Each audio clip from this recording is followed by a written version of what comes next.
Okay, Assalamualaikum, selamat pagi dan salam hormat. Selamat datang dalam bicara santai Kolej Universiti Geomatika.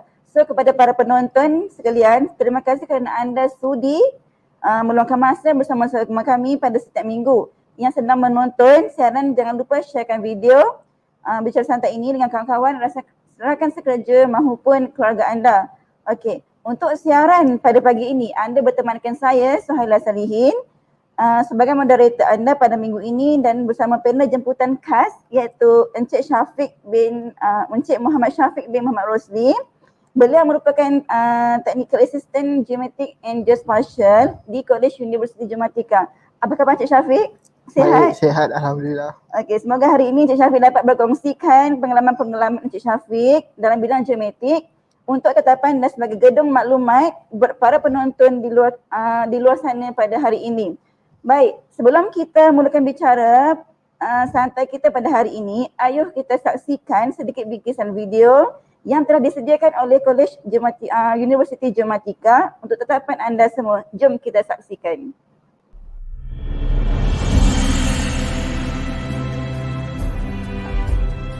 Geomatica was established in 2004 by the name Geomatica College of Technology. We are moving forward in recruiting international students and later changed our name to Geomatica College International up until we were upgraded to University College status in 2014.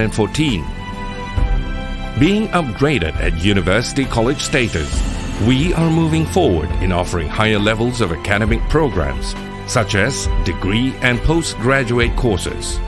All programs are adhered to the audit control quality by the Malaysia Qualification Agency or MQA. We also achieved the ISO standard recognition for technical programs delivery to ensure its delivery quality is being maintained. Our aim is to produce future graduates that are competent in the industries and being the top choice among the industry players. We are a high-performance company under the Teraju and been awarded in 2 consecutive years as Best Top 15 Enterprises in Malaysia. I can say we have a bright company prospect and outstanding total team achievement. Semasa saya berada di Geomatica University College, banyak membantu saya untuk siapkan dan membuatkan saya untuk senang bersedia untuk menyembahkan segala idea dan juga hasil kerja saya. Pensyarah Geomatica University College akan banyak membantu. Diorang semua sangat berpengalaman dan diorang tahu macam mana nak menarik minat pelajar untuk minat dalam bidang yang kita pelajari. Pembelajaran yang saya belajar di Geomatica ni bukan sahaja untuk di satu bidang saja. So saya berpeluang untuk mencuba bidang lain. Now our students consist of more than 27 nationalities, giving the global experience and exposure. We want to make the investment of our students worthwhile with us.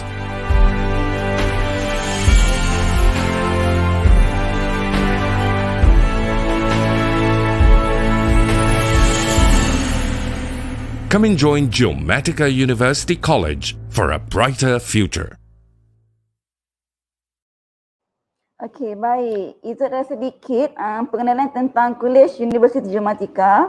Okey, untuk maklumat penonton, Geomatica University College terletak di Setiawangsa, Kuala Lumpur dan terdapat 8 fakulti yang menawarkan lebih dari 40 program seperti ukur tanah dan real estate, geospatial, seni bina, kecantikan dan kesihatan, reka fashion, sains kesihatan, sains komputer dan lain-lain. Okey. Sila layari website Geomatika di www.geomatika.edu.my untuk maklumat lanjut atau hubungi terus Pegawai Kemasukan Geomatika di nombor yang tertera di bawah. Okey, jadi tajuk kita pada hari ini iaitu kepentingan pengalaman industri dalam bidang geomatik. Saya huraikan sedikit berkenaan topik kita pada pagi ini. Jadi kita biasa dengar ataupun tahu mengenai ukur tanah yang sememangnya berkait rapat dengan Jabatan Ukur dan Pemetaan Malaysia serta pejabat ukur, pejabat tanah. Okey, tapi mungkin ada di antara kita yang tidak tahu kepentingan atau kelebihan pada mereka yang bukan berada di dalam bidang ukur ini. Okey, jadi apa itu ukur tanah dan apa itu geometrik? Tanpa melengahkan masa, kita mulakan sesi bicara santai ini bersama dengan panel kita iaitu Encik Syafiq. Okey, kepada para penonton yang ingin bertanya soalan, bolehlah tinggalkan komen-komen anda, komen ataupun sebarang soalan di komen yang di komen di video ini dan kami akan bacakan pada sesi Q&A sebentar lagi. Okey, kita mulakan bicara santai ini. Kita perkenalkan Encik Syafiq boleh memberi sedikit pengenalan serta perkongsian berkenaan dengan pengalaman Encik Syafiq sepanjang berada di dalam industri ukur ini. Okay. Assalamualaikum, salam sejahtera dan selamat pagi kepada semua penonton-penonton kita hari ini. Saya Muhammad Syafiq, TA Geometrik dan Geospatial di Geomatica University College. Pertama sekali saya nak merakamkan ucapan terima kasih pada pihak Geomatica University College kerana menjemput saya sebagai panel bagi agenda kita hari ini. Okey, baik. Berkaitan dengan pengalaman kerja dalam industri saya pernah terlibat dalam 4 jenis industri. Pertamanya adalah syarikat jurukur tanah berlesen dalam bidang pengukuran dan pemetaan.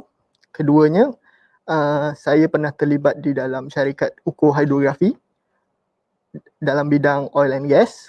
Kemudiannya saya berhijrah ke bidang pembinaan, khususnya Mass Rapid Transit bersama syarikat MMC Gamuda. Dan yang terkini, saya menjawat jawatan sebagai TA Geometrik dan Geospatial di Geomatica University College dalam bidang pendidikan. Okey, terima kasih atas pengkongsian pengalaman itu tadi. Jadi kita mulakan soalan pertama kita ya. Boleh Encik Syafiq terangkan dan jelaskan mengenai bidang geometrik ini. Bagaimana nama ukur tanah itu sendiri diberi nafas baru kepada geometrik? Okey, baik.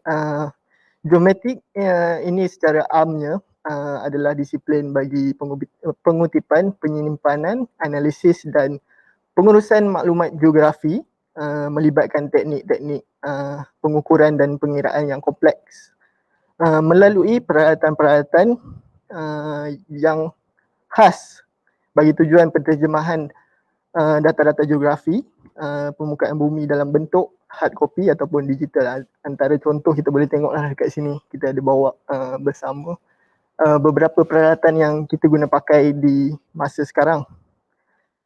Dalam sejarah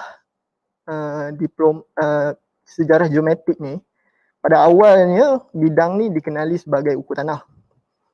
Dan sejak beberapa tahun yang lalu, selaras dengan perkembangan teknologi dan pemahaman secara total bagi pemasaran bidang ini khususnya, kita telah mengubah nama bidang ini dan diberi nafas baru dengan nama geometrik. Maksudnya geometrik itu sendiri adalah menggambarkan bidang yang lebih meluas berbanding dengan ukur tanah. Betul, Encik Syafiq? Ya, betul. Okey. So boleh Encik Syafiq perincikan apakah kerjaya yang ada dalam bidang geometrik ini? Okey, bagi kerjaya dalam bidang ni antaranya adalah jurukur. Pertama sekalinya kita biasa dengar adalah jurukur tanah. Kita ada juga jurukur hidrografi, kita ada pelukis pelan, kita ada pegawai ukur, kita ada pegawai tanah, kita ada pegawai teknikal ukur, dan selaras dengan perkembangan teknologi yang terkini, kita dapat lihat bahawa banyak pertambahan jawatan seperti pegawai maklumat GIS, pegawai pemetaan bawah tanah, juruterbang drone dan penalisis data dan pelbagai lagi jawatan-jawatan baru yang kita dapat lihat sekarang lah. Harap-harapnya dia akan berkembang lagi lah. Maksudnya agak banyak juga cabang kerjaya dalam bidang geometrik ni? Ya, betul. Okey. So baik, seperti kita maklum, bidang geometrik ataupun lebih dikenali sebagai ukur tanah ini secara asasnya merupakan satu bidang yang mementingkan kemahiran teknikal seperti kerja-kerja pengenalan alat ukur, pemprosesan data yang menggunakan perisian-perisian tertentu. Malah pada masa kini lebih banyak teknologi-teknologi ukur yang digunakan pakai Justru pada pendapat Encik Syafiq, bagaimana kepentingan pengalaman ataupun kepentingan kemahiran teknikal itu sendiri dalam bidang geometrik ini? Okey, baik. Kita sedia maklum bahawa bidang ni, bidang geometrik ni lah merupakan bidang yang teknikal. Bidang yang melibatkan proses-proses yang kompleks seperti pengukuran dan pengurusan maklumat geografi. Jadinya penting mempunyai pengalaman ni adalah sebagai indikator pengukuran tahap kepakaran dan kemahiran serta kompetensi seseorang individu. Okey, daripada sudut kelebihan pula, kita boleh lihat bahawa orang yang berpengalaman biasanya memudahkanlah proses-proses kerja, dan individu yang mempunyai pengalaman biasanya tak perlukan pemerhatian daripada pihak atasan. Kerja-kerja yang dilakukan oleh orang-orang yang berpengalaman juga amat kompeten dan boleh dipercayai dan tidak memerlukan latihan lagi tanpa dia hanya perlukan arahan yang jelas. Okey. Antara kelebihan lain yang ada, biasanya orang-orang yang berpengalaman ni kita boleh demand lebih lah, demand gaji yang lebih kompetitif kita cakap. Okay, dari sudut kekurangannya pula, biasanya pekerja-pekerja berpengalaman ni melibatkan kos yang tinggi lah, sebab kita nak bayar gaji orang yang berpengalaman ni dia lain tak sama dengan yang fresh graduate. Jadi antara part yang lain pula saya rasa kalau kekurangan orang-orang berpengalaman ni, mereka ada ego lah. Biasanya orang-orang berpengalaman ni dia ada cara dia tersendiri, jadi susah untuk kita bentuk dia mengikut macam mana kita nak. Biasanya dia orang ada amalan mereka sendiri. Okay, itu saja. Maksudnya more experience, more expectation for gaji lah kan? Ya, betul. Okey, jadi sebagai ahli dalam bidang ini, boleh Encik Syafiq jelaskan career pathway ataupun apakah ultimate goal bagi career dalam bidang geometrik ini?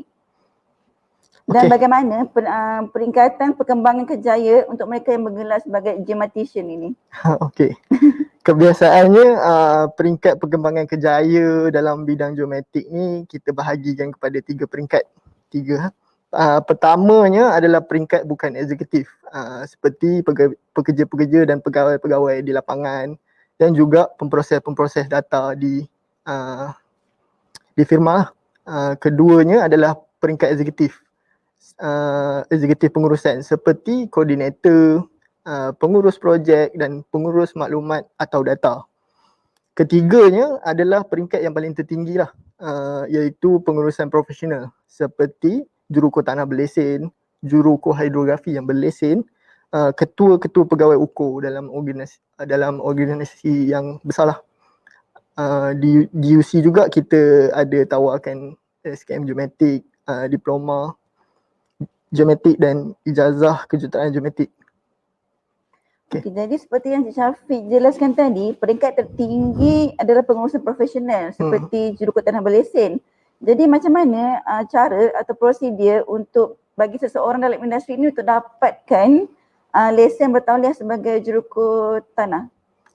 Okey, sebagai seseorang yang dalam bidang ukur, jurukur lah khususnya, kita merujuk pada Akta Jurukur Tanah Berlesen 1958 bagi untuk mendapatkan pentauliahan ataupun lesen ukur.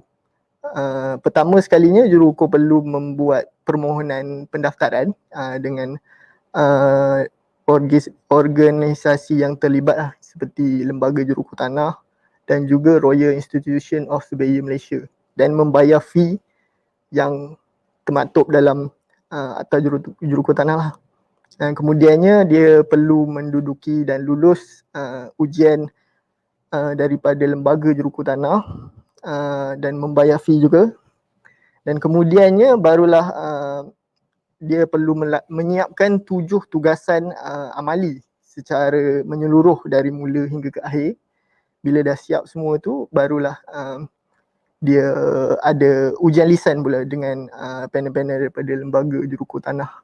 Dan kemudian barulah dia dianugerahkan dengan lesen pentauliahan amalan ukur di Malaysia. Oh, jadi berdasarkan perkongsian Encik Syafiq bukan mudah ya untuk menjadi seorang jurutanah berlesen. Ya, dia memerlukan kesabaran dan proses yang agak lama lah saya rasa. Okey, faham. Okey, untuk soalan terakhir daripada saya, apakah tips-tips kerjaya yang Encik Syafiq boleh kongsikan bersama dengan para penonton kat luar sana? Okey, bagi tips kerjaya saya sarankan adalah buat persediaan awal lah. Biasanya untuk mendapatkan kerja kita perlu melalui proses temuduga lah. So apa yang perlu dilakukan adalah pertamanya daripada kita cakap daripada segi mentality. Mindset kita ni kena positif dan kita perlu tahu apa kelebihan kita untuk kita bawa pada syarikat-syarikat di luar sebab mereka tak tahu apa yang kita ada. Keduanya, kita perlu buat persediaan secara fizikal. Perlulah sihat tubuh badan. Kalau boleh, kita nak BMI yang normal lah. Sebabnya kebanyakan bidang ukur ni khususnya, biasanya kita perlukan, kita akan melakukan kerja yang yang mempunyai banyak pergerakan. Dan ada juga antara syarat-syarat khas bagi untuk kita dapatkan kerja tersebut adalah untuk kita sihat tubuh badan dan BMI kita normal. Contoh macam pengalaman saya sendiri, bila kita nak masuk sebagai juruukur hidrografi di bidang oil and gas, kita perlu melalui satu kursus yang kita panggil safety lah, kursus safety untuk maksudnya kita perlu ada lesen untuk pergi ke laut. Dan dia akan buat medical check up and then kita syaratnya kita kena sihat tubuh badan lah sebab apa-apa yang jadi di laut kita susah untuk bawa balik di darat kan. Jadi yang ketiganya adalah saya rasa benda ni penting juga, spiritual. Banyak yang saya rasa lupa lah part yang ni kan. Kita perlu tenang, lupakan kalau boleh ada masalah-masalah silam tu kita boleh lupakan lah. Kita juga perlu berdoa lah banyak-banyak untuk kita dapatkan satu-satu jawatan tu. Okay, itu saja daripada saya. Kita boleh ambil ya, take note bagi tips-tips positif daripada Encik Syafiq tadi. Jadi Encik Syafiq, orang-orang yang kita tahu kerja ukur ni dia satu kerja yang banyak di luar padang, dibuat kerja-kerja di padang kan. Bagaimana mereka-mereka yang tidak suka ataupun tidak berminat untuk membuat kerja-kerja luar seperti ini? Adakah dia boleh menceburi bidang geometrik itu? Bagi saya tak ada masalah sebabnya bukan semua kerja-kerja ukur melibatkan kerja-kerja di lapangan. Kita juga mempunyai kerja-kerja di firma-firma di luar sana. Kita perlu uruskan maklumat-maklumat yang kita terima daripada lapangan. Kita perlu buat plan, kita perlu susun balik data. Dan data management lah maksudnya? Betul, ya betul yang tu. Okey, so kepada para penonton boleh tinggalkan sebarang soalan di ruangan komen jika ada soalan. Okey, sebelum kita ke sesi soal jawab, ayuh kita saksikan dikisan video yang kedua yang telah disediakan oleh pihak Kolej Universiti Geomatika. Jom kita saksikan.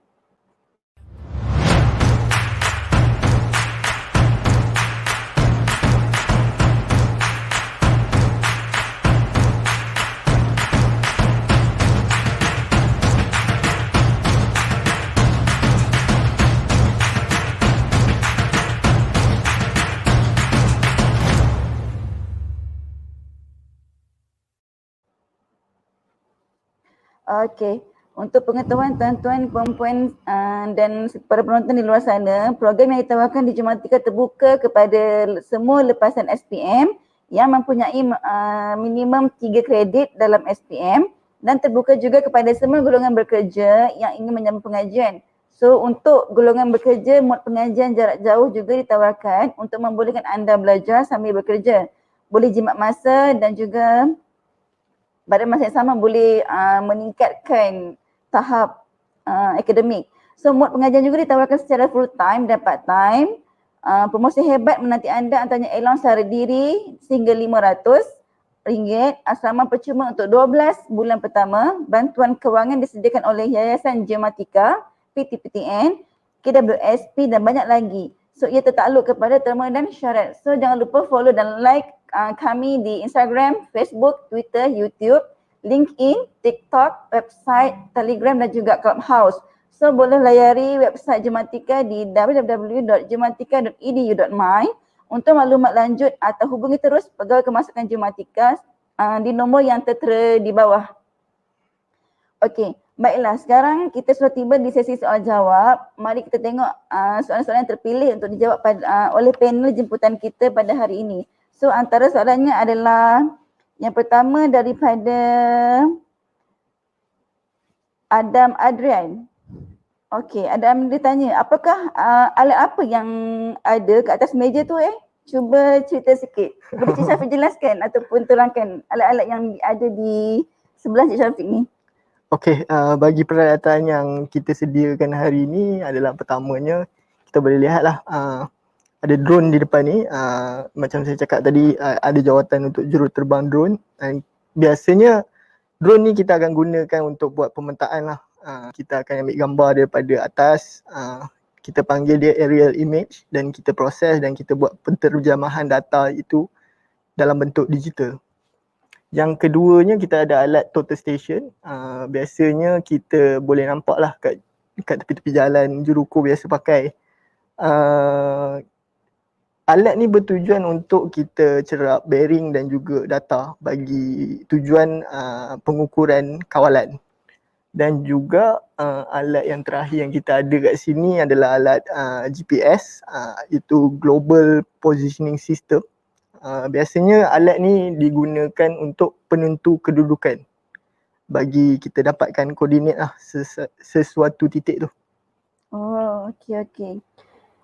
Okey, so soalan yang kedua kita tengok daripada Sanggita Daisy. Ada ajar cara nak fly drone juga ke di GUC ni? Okey, baik. Kalau berminat kita ada ajar. Memang kita ada ajar secara menyeluruh lah macam mana daripada segi asasnya. Bukan sekadar kita ajar daripada segi kita nak terbangkan saja. Kita ada juga ajar secara asasnya. Kita nak faham apa tujuan yang kerja-kerja yang kita lakukan dengan menggunakan drone ni. Dan kita biasa lakukan secara menyeluruh lah. Maksudnya kita ada ajar amalan pengukuran tersebut dan kita ada ajar asas juga bagi pemahaman lah. Okey, so soalan ketiga daripada Adri Bahrain. Okey, saya berminat nak ambil Belajomatik tapi macam mana proses nak dapatkan sijil-sijil itu dan kerja apa dalam Belajomatik ikut sijil-sijil berikut? Okey, terima kasih sebab bagi soalan ni. Sebab soalan ni penting sebab saya akan jelaskan secara terperinci. Pertama sekalinya adalah peringkat sijil geometrik. Kerjaya dalam bagi sijil geometrik ni adalah sebagai kita panggil sebagai penolong atau pembantu juruko lah. Biasanya kita akan bantu kerjaya membantu ni, tugas dia hanya untuk membantu juruko dalam menyiapkan kerja-kerja di lapangan. Yang keduanya peringkat diploma. Bila kita ada diploma, kerjaya yang ada pada kita adalah juruko, kita boleh jadi pelukis plan, kita boleh jadi pegawai ukur dan juga pemproses data dan pengurus maklumat. Yang ketiganya, kita ke peringkat kejuruteraan geometrik, ijazah kejuruteraan geometrik. Kerjaya yang ada lebih luas lah daripada diploma sebab kita dah naik lagi satu peringkat kan. Jadi contoh-contoh kerjayanya adalah juruko tanah, pegawai ukur, pengurus projek, koordinator dan juga penganalisa data-data yang dibawa daripada lapangan tu lah. Bagi peringkat seterusnya adalah peringkat sarjana dan juga doktor falsafah. Kebiasaannya bagi yang mengambil sarjana dan doktor falsafah ni, kerjaya dia adalah sebagai penyelidik. Dia juga boleh jadi tenaga pengajar dan juga jawatan pengurusan tertinggi dalam sesebuah organisasi lah. Okay. So kepada Adri Bahrain, boleh take note tips daripada Encik Syafiq tadi. Okey, so soalan seterusnya daripada Ahmad Syakir Muhammad Sabri. Okey, so Syafiq, boleh cerita tak cabaran-cabaran yang Encik hadapi dalam bidang industri? Okey, cabarannya dalam bidang industri ni bagi saya banyaklah. Pertamanya cabaran yang paling getih adalah saya rasa bila kita bekerja dengan orang yang lebih berpengalaman lah. Biasanya orang yang lebih berpengalaman ni expectation mereka kepada kita yang baru ni adalah tinggi. Sebab mereka tak sedia maklum kita mempunyai sijil-sijil yang berkaitan dengan bidang ni. Jadi expectation tu sangat-sangat tinggilah. Jadi bila kita masuk dalam industri, kita nak merge dalam sesuatu organisasi tu bukan mudah. Tambahan pula kita masuk dalam organisasi ni, kerja-kerja yang dilakukan dekat luar jauh lebih advance lah, kita panggil advance daripada apa yang kita belajar. Yang kita belajar ni adalah basic untuk fundamental lah, kita panggil fundamental untuk kita keluar di luar sana dan melakukan kerja-kerja tersebut. Okey, so soalan seterusnya daripada Azman Hashim. Encik Syafiq, nak tanya sikit. Kebanyakan peluang pekerjaan yang ditawarkan kat luar sana cari yang ada pengalaman je. Macam mana fresh graduate nak dapat kerja? Boleh Encik Syafiq jawab soalan ni? Ini soalan Azman yang Hashim. saya rasa saya sendiri tanya diri saya sendiri pada masa yang dulu lah, masa saya mula-mula habis belajar dulu. Saya pun tanya soalan yang sama kan. Macam mana nak dapat kerja kalau orang kat luar cari yang berpengalaman, tapi kita tak ada pengalaman kan.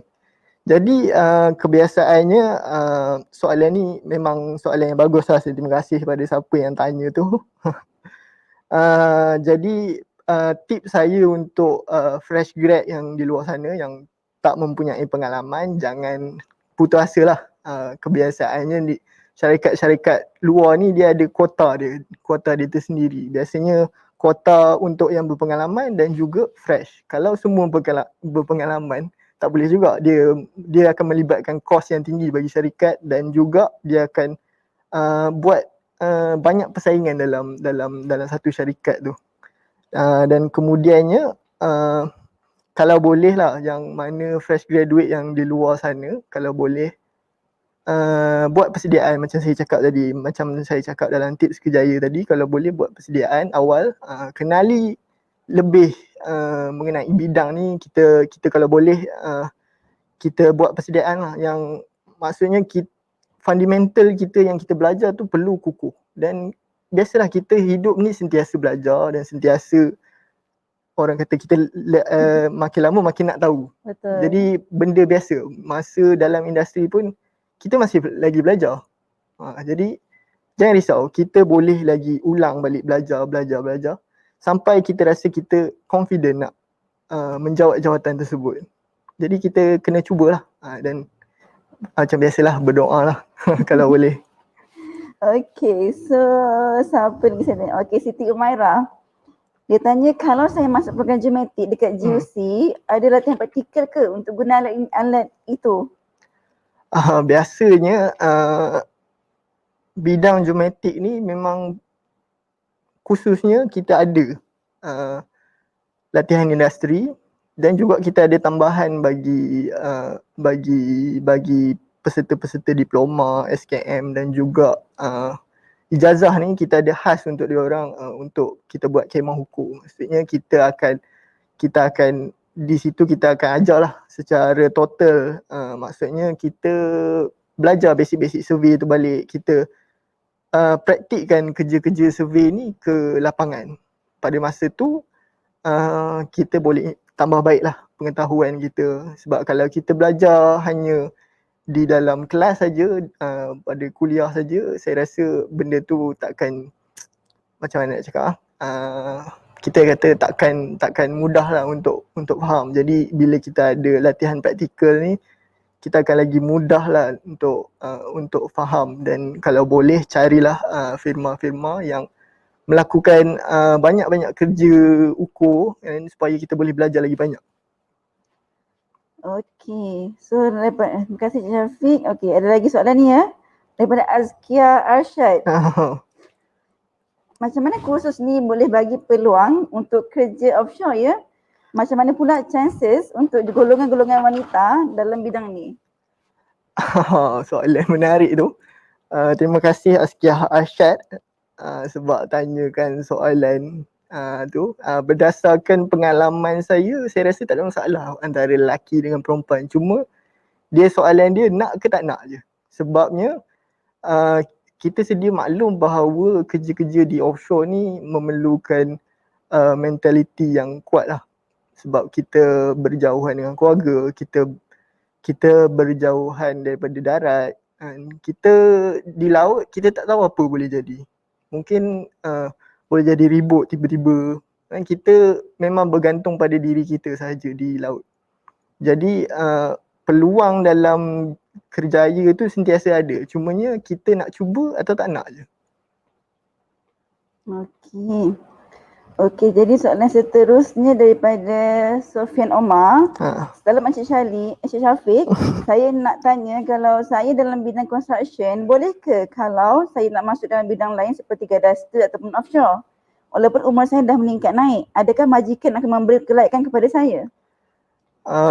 Pada saya soalan tu agak orang kata klise jugalah, sebabnya ini antara soalan penghijrahan industri kan. Bagi saya sendiri, saya rasa tak ada masalah sebab saya dah berpindah 4 bidang dan saya rasa benda tu tak ada masalah.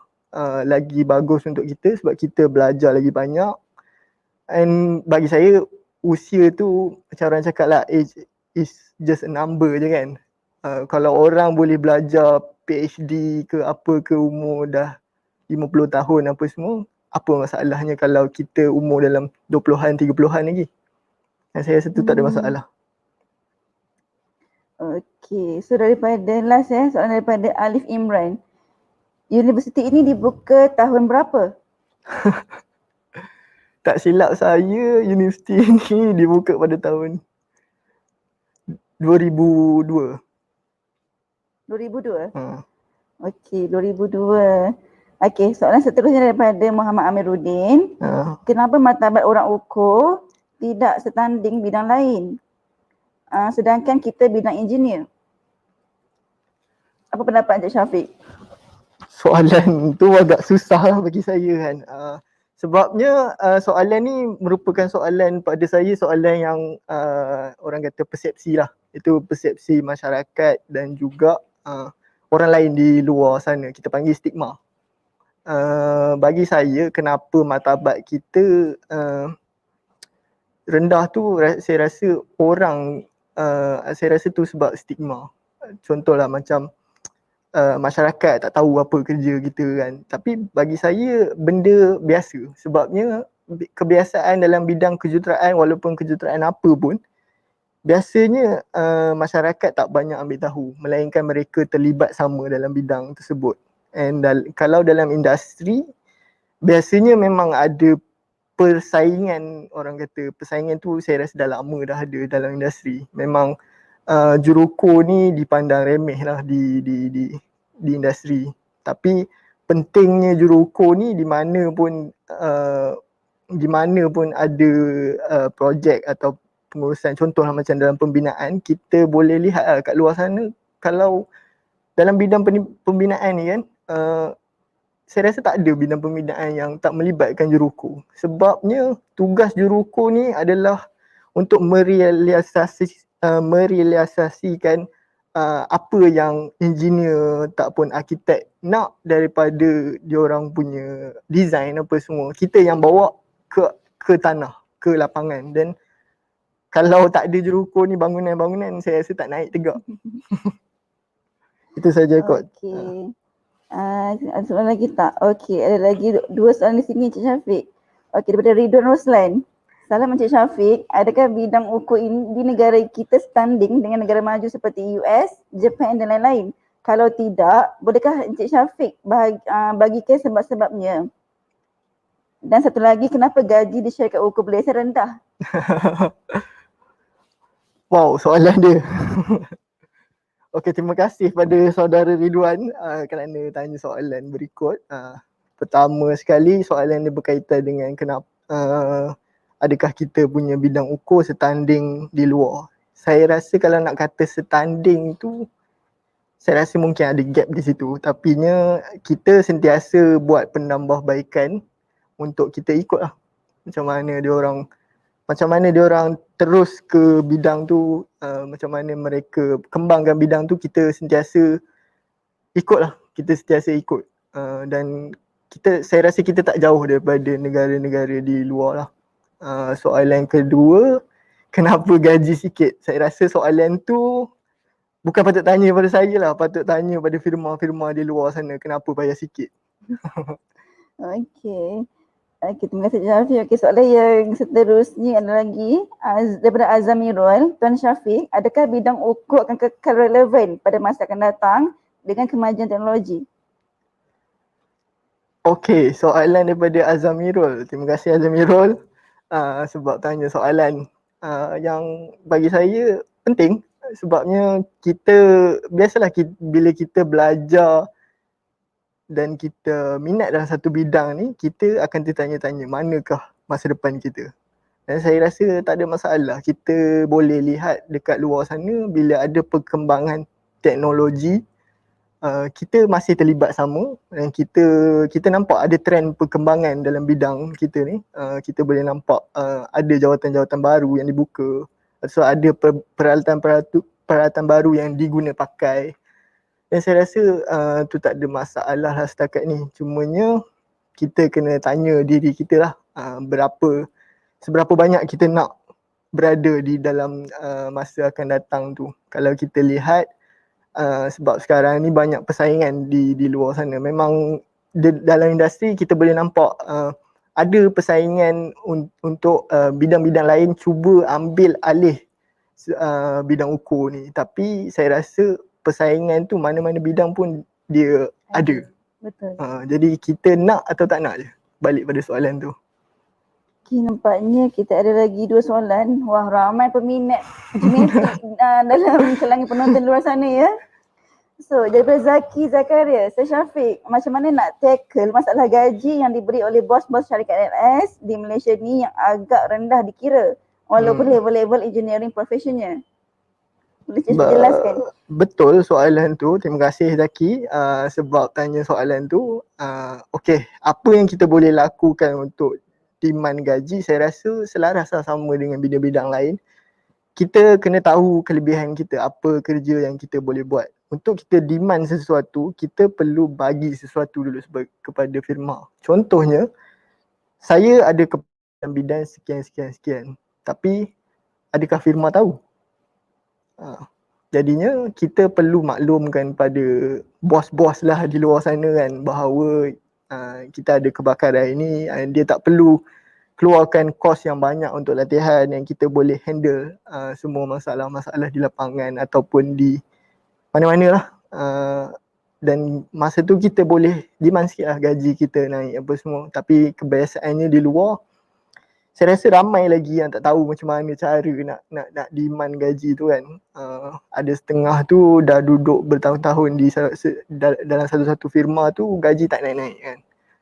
Bos pula bagi alasan, kita tak ada untung. Tambah-tambah pula time COVID ni kan, bagi lagi banyak alasan, kita tak ada untung. Sebabnya bagi saya mudah, sebabnya biasalah bila kita negotiate ni, biasa orang akan negotiate balik. Macam tu. Cumanya kalau kita nak, kita kena berkeras lah. Macam tu. Okey. So, soalan seterusnya daripada Aizat Razak. Salam Encik Syafiq, macam mana ya nak jadi juruketanah berlesen? Boleh terangkan prosedur yang perlu dilalui? Terima kasih. Waalaikumsalam. Terima kasih Aizat kerana tanya soalan berikut. Saya rasa saya dah jelaskan ni tadi dalam soalan yang puan sendiri tanya kat saya, macam mana nak jadi juruukur tanah berlesen. Tapi mungkin Aizat tadi ada miss tadi sesi kita yang tadi. Tak apa, saya ulang semula kan. Pertamanya kita perlulah bekerja di bawah firma juruku tanah berlesen. Sebabnya kita perlu jadi orang berartikel di bawah juruku tanah berlesen. Dan kemudiannya barulah kita buat permohonan pendaftaran pada LJT ataupun RSM, iaitu Royal Institution of Surveyor Malaysia.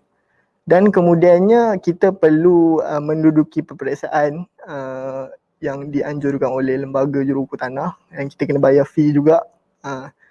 Dan kemudiannya bila kita dah lulus apa semua, kita boleh mulakan 7 tugasan amali yang perlu dilakukan. Itu merupakan portfolio lah bagi seorang yang ingin mendapatkan lesen. Jadi bila dia dah siap 7 tugasan tu sampai mula sampai akhir, dan dia ada ujian lisan pula di mana dia perlu menjawab soalan-soalan daripada panel-panel yang dilantik oleh lembaga juruku tanah Malaysia. Dan kemudiannya barulah dia dianugerahkan pentauliahan tersebut. Dia bergelar sebagai juruku tanah berlesen di Malaysia. Dan dia boleh melakukan kerja amalan-amalan pengukuran di Malaysia. Okey, terima kasih atas perkongsian Encik Syafiq. Okey, kepada penonton-penonton, kalau masih ada soalan yang ingin ditanyakan, boleh tinggal di ruangan komen dan Encik Syafiq boleh akan jawab melalui komen tersebut.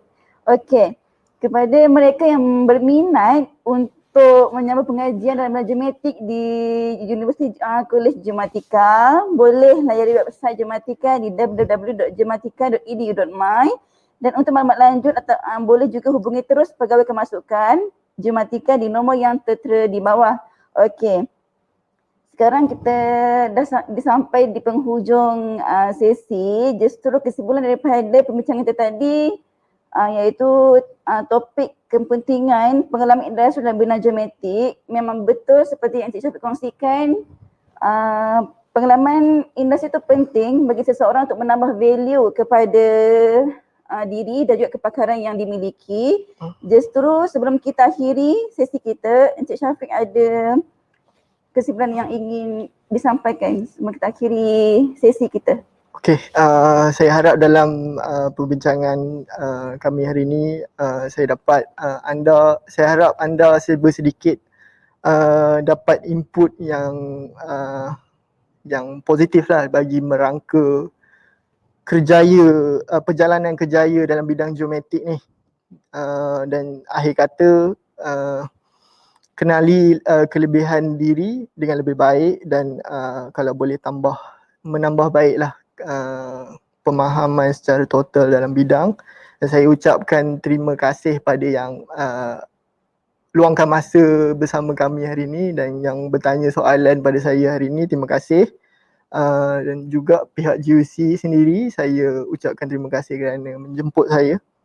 Itu sajalah daripada saya. Okey, so baiklah. Terima kasih Encik Syafiq. Okey, baiklah penonton sekalian. Sekian sahaja siaran kita pada hari ini. Sebelum beredar, izinkan saya untuk mengucapkan terima kasih kepada panel kita hari ini dan minta maaf atas sebarang kesulitan. So, ayuh kita ke Geomatika, tuntut ilmu belajar bersama. Perjumpaan ini hanya seketika sehingga berjumpa di lain masa. Mulai indah tutur kata, rindu hati ingin bersua. Ayuhlah kita jaga kita, pastikan SOP di mana jua. So sekian saya, Suhaila, sign off. Jumpa lagi minggu hadapan pada hari yang sama, waktu yang sama di Geomatika. Selamat belajar dan maju jaya. Bye.